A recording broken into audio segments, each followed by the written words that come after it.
Here are the 3 offset bats ready for some instancing, so we can vary these up a little bit. So how do we do that? Well, I showed you instancing, but how's it going to work with 3 objects? Well, pretty simply. What we're going to do first is resave this scene. Save scene as 3 bats instance. I told you I was creative with my names. With one of these objects selected, let's take this first bat right here. Bat body smooth layer 1, version 1. Add instancer. We press the P key to get to the object properties, and in the instancer tab, add instance generator. Double click,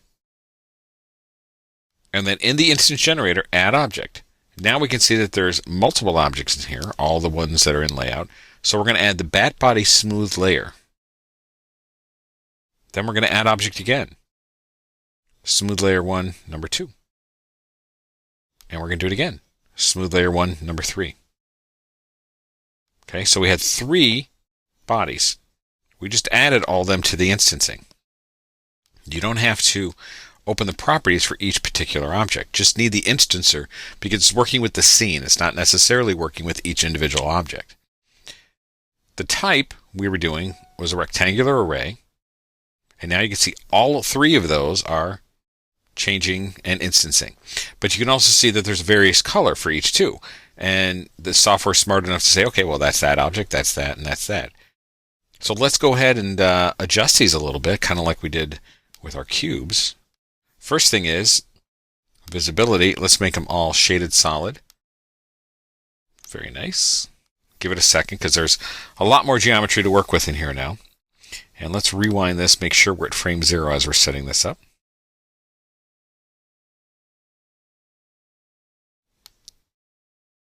You'll see this redraw in just a second. There you go. All right, so we've got 5 times 5 times 5. Do we want that many bats? Not right now.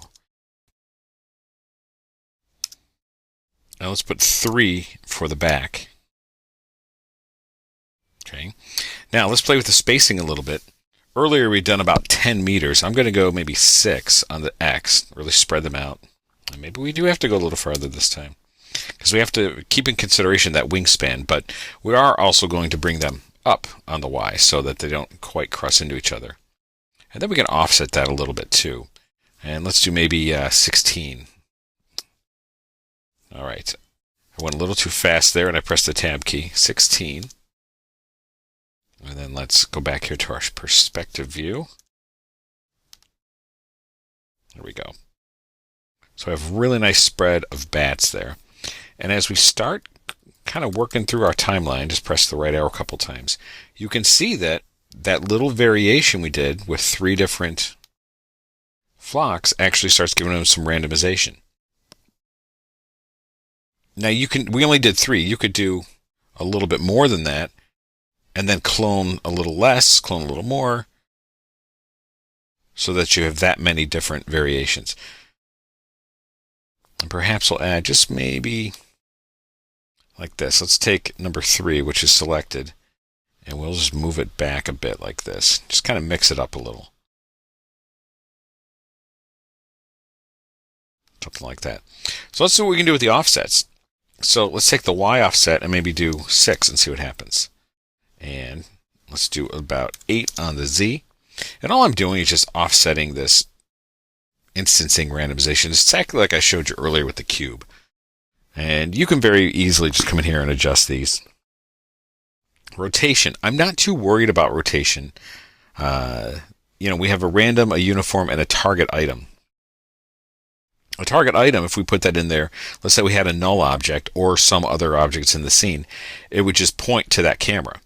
For instance, like in this case, I took the camera, and now those bats are just kind of, I don't know what they're doing, but that camera is actually their target. And I'm telling it to look at. You could say axis aligned, but instead we are just going to turn this to none because we're going to use our flocking tool to actually move these. Now I moved a keyframe here at 150. I'm going to press delete on my keyboard or down here at the very bottom of the screen and delete that key. We do not need a key which I accidentally created. If you want to create a key, make it at 0 to reposition these. Okay. Well, then we could play with our minimum offsets and our X offsets, and it's not going to matter too much on these, just because that flocking is really going to move them around, but kind of give you a good idea. So very simply, we have 3 bats with 3 different motions. Not a huge variation, all still within that short time span that we can get a little decent motion on their wings, but not too fast, not too slow. And then you can see that there's some randomization in there, some flapping up, some flapping down. And looks pretty good. So I'm going to save this scene. Let's go to the next video, introduce you to flocking, and then we'll put these bats into a cool scene.